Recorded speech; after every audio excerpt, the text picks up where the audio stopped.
Hello everyone, it's Jamal Thomas. Welcome to the Progressive Soapbox. Do you know who this woman is? Let's see. Yeah, take her in. Take it all in. That's Theresa May. That's Theresa May. That's the Prime Minister of Britain. Regardless of how bad you believe your day is, whatever you're doing, I don't even know what you're doing. However bad you yourself as an individual perceived your day was, I will wager to you that Theresa May's day is worse. Theresa May is somewhere right now looking like this because bad things are afoot that is potentially going to topple her government or may topple her government. Let's take a look at this story. This story is amazing. And I'm joking her. I'm just joking. I'm joking. This picture is just god awful. It's fucking hilarious. So Britain is going through Brexit. Now, for the longest time, any question that was asked in this regard, what does Brexit even mean? Meaning people voted for it, and at the end of the vote, people said, wait a minute, what does that mean? What does Brexit mean? Now, you had a conservative government that was left holding the bag, trying to figure out, well, good question. What does Brexit mean? I mean, after all, we're going to have to be the ones to work this out. Now, David Cameron, I've always had a slight empathy for Theresa May because she wasn't the one who did this. David Cameron was the one who made a decision to throw up the referendum. He assumed, like many other politicians assumed, and assumed poorly, that the public was just going to not vote to leave. David Cameron assumed wrong. David Cameron staked his political capital on Britain staying in the UK. And staking his political capital on staying in the UK, he said, if Brexit goes through, meaning if the country decides to leave the European Union, I will step down as Prime Minister. And Brexit went through. And yes, he stepped down as Prime Minister. There is this sad and pathetic scene where he's on his last day at the dispatch box. And he sparred with Jeremy Corbyn for God knows how long. And he's pretending as if Jeremy Corbyn wasn't a real challenge purely for political reasons. And that, oh, this guy's going to raise your budget. He's going to crash Britain. And we need a strong economy and blah, blah, blah, blah, blah. All this bullshit that conservatives talk about. And Jeremy Corbyn, I don't remember what Jeremy Corbyn said to him. Jeremy Corbyn, I can't remember what he said. I do remember having this feeling like Jeremy Corbyn is being very coy here in this conversation. And he breaks down. Not Jeremy Corbyn, David Cameron breaks down. Just go, man. Just go. Just go. He weeps. He weeps. He didn't weep there. I assume he wept when he got out of the parliament. Or at the very least to himself silently. He's British after all. He's not going to weep in public like this. He's just going to wipe his eyes in this kind of stoic way. Theresa May was given the responsibility to guide her country through Brexit. It is now your task. You didn't ask for this task, but this task is now yours. And she filled her cabinet with people who actually were proponents of Brexit, people who wanted to do Brexit. And she was like, well, you guys wanted it. You guys are going to be in my cabinet for trying to work this shit out. Now, this brings an interesting case. Because now you have this thing of, okay, what does Brexit mean? And as the Prime Minister of the country, I need to guide this country through Brexit. So one of her ideas was, I'm going to call a snap election.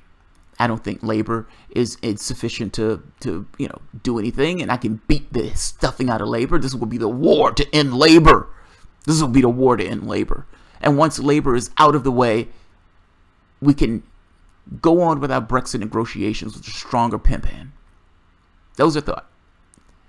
And just like the prior Prime Minister, she thought wrong. She thought wrong. It seems Britain has a history of Prime Ministers who jumped the fucking shark. And this was a massive jump of the shark. And Jeremy Corbyn wasn't just weak. He was a brimming superhero. They lost seats. Her conservative government collapsed. And not just collapsed. Even the SNP got slapped a few times by members of Labour, losing seats to Labour. Labour strutted. If an election is held today, literally based on polling, if an election is held today, Labour would trounce Conservatives. Jeremy Corbyn would be the Prime Minister of the UK. That's what's taking place right now. whatever bad day you think you're having, I guarantee you Theresa May's is worse. This story came out today. Or at the very least I saw it today. It came out. Yeah, it came out today. In an Independent. Theresa May's Brexit bubble has been popped by the Irish border. Getting a new car sounds very appealing, but not so much when you discover that you're trolling in your garage of cars. I'm going to try to explain this as best as I can, and I'm going to read parts of the article. What this boils down to is, like I said before, when Theresa May called that snap election, she lost seats. She lost a magnificent amount of seats. Even though Jeremy Corbyn's Labour Party didn't get enough where they could take leadership, meaning Jeremy Corbyn could be head of the government, they made up a substantial amount of seats. And she lost a substantial amount of seats. And the SNP lost seats. All of these people who were saying that this guy wasn't legitimate, the public said he is immensely legitimate. And we trust him a hell of a lot more. Or at the very least having a hell of a lot more power in this government. Because of that, though, because of that snap vote, because of that snap election that thought she was going to be able to break Labour with, her minority government, she couldn't make a majority government, meaning it's conservatives and another party called the DUP. Here's the catch. In the Brexit negotiations, one of the issues that they're hitting their heads on is this Irish border. Ireland doesn't want a border, neither does the European Union, and because both of them are kind of joining together, they're not allowing the next phase of talks to go through. The DUP has said that not having a border in Ireland, if the Conservative government tries to put a border in Ireland, they would leave the Conservative government, in which case they would no longer have a governing majority, in which case her government falls apart.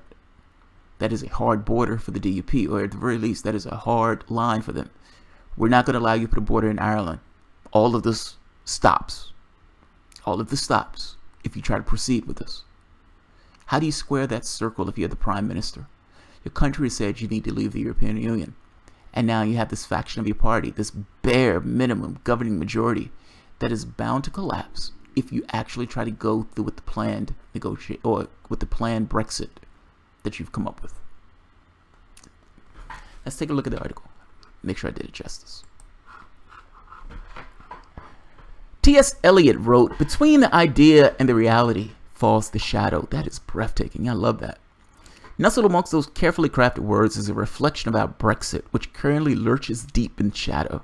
Since last week, the Irish border seemed like an issue that would finally throw into sharp relief the schism between the Brexit dream still being clung to by Westminster and the realities of what is actually attainable. It was deemed to be a pin primed to pop the Brexit bubble. Today, that bubble did indeed burst.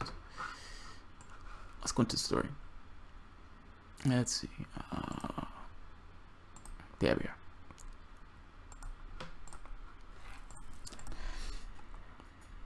The situation is this. The Irish government with EU backing is refusing Phase 2 trade talks to be entered unless there's a guarantee of no hard north-south border in Ireland.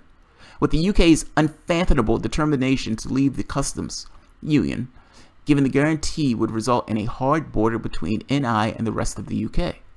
The DUP have made it clear that if this happens, as suggested as late as this Monday afternoon, then the DUP will withdraw its support and May will no longer have a working majority. And on an issue of this gravity, and so close to the party's very core, the DUP were not bluffing and no room to back down. There's no negotiation. This is a hard line. If you do this, your government will collapse. It's fucking amazing. It's awesome.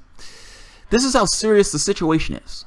Unless Westminster dramatically jettisons its commitment to leaving the customs union, they have a choice between no progress in EU trade talks or May's government falls through. Awe-inspiringly, also as the EU talks crumble around him, did the insurmountable nature of the Irish border obstacle really appear to dawn on Westminster? Such is the level of breathtakingly amateurishness they've cocooned themselves with. These words are difficult to read, like the way that it's like the way they're pieced together. It's hard to read. It's easier to visually read, to say. Any progress today in the Brexit timeline was to be even remotely kept. Without it going as planned, the UK cannot get the green light to trade talks at the EU Leaders Summit at the end of next week. And without that, well, the ability to obtain a trade deal before the end of Article 50 period begins to look seriously precarious. It's pretty heavy stuff.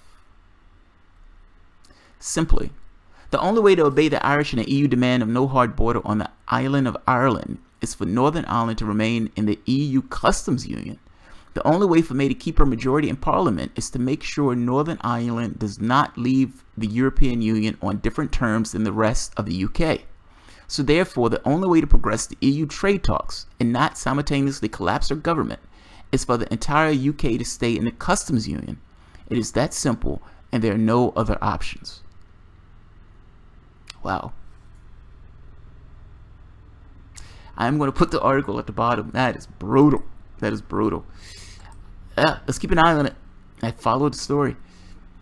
I'm not using this picture to shame what's her name in this way. I'm using this picture as a visual representation of what's taking place at wherever she is right now at this very moment.